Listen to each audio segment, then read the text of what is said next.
I was miserable in my life. I didn't like waking up. I ain't have no purpose. I ain't know what I was supposed to be doing. On October 8th, 1985, I walked in a comedy club for the first time.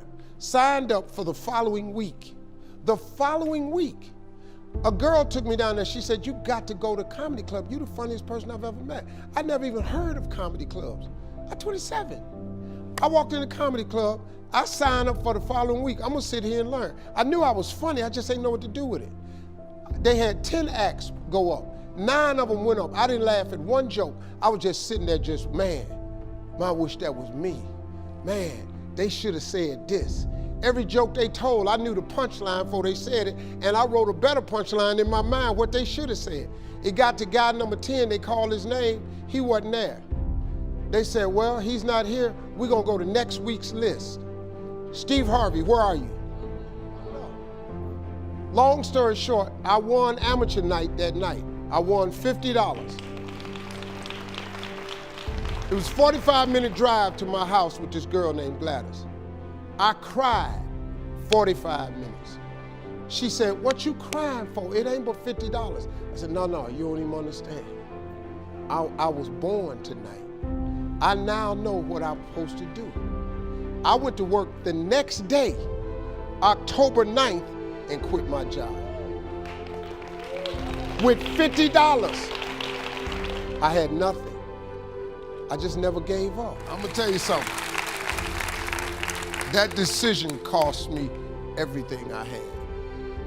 I lost everything. I lost my family. I lost friends. I lost everything. I became homeless. I lived in a car for 3 years.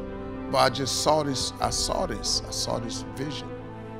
I just pursued it. I said, wow, that's it. You have to take chances in life. Life is about risk.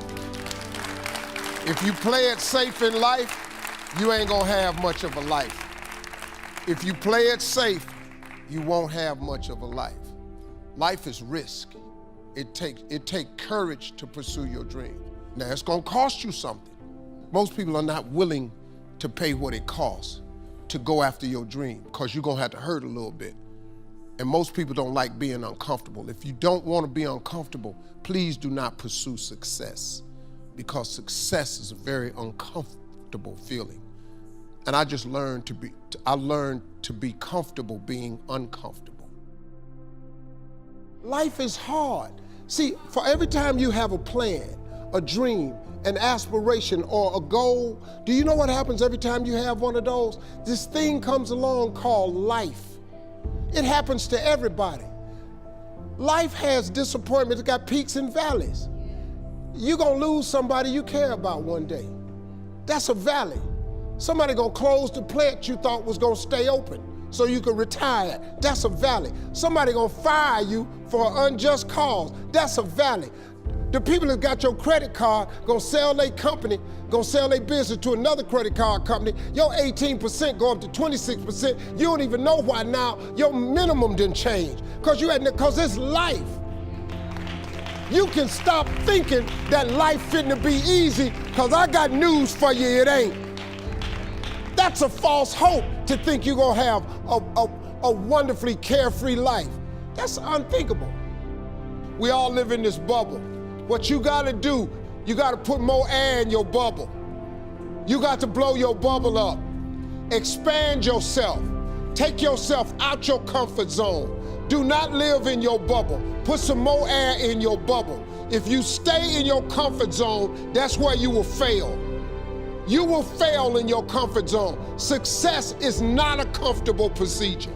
It is a very uncomfortable thing to attempt. So you gotta get comfortable being uncomfortable if you ever wanna be successful. Start putting some pressure on. Put some pressure on yourself. Get out here and get about it. Look, I'd love to sugarcoat this thing for you. I'd love to tell you, look, you can go out here and get rich, do a couple of things. That ain't happening. You gotta get real doggish. You gotta get downright funky if you wanna make it. Now, like I was telling you before, if you wanna be ordinary, you ain't even gotta listen to me. Just go on about your business. If you think ordinary's cool, ain't no problem. It's some really, really wonderful, ordinary people. But if you are sitting in this room and you have extraordinary aspirations, then you're gonna have to do extra. You put extra on top of ordinary and you come up with extraordinary. It's no other way. I'm sorry, but here's the fact. All of you have extraordinary capabilities, all of you. You have to decide if you are willing to do the things to put you in that category.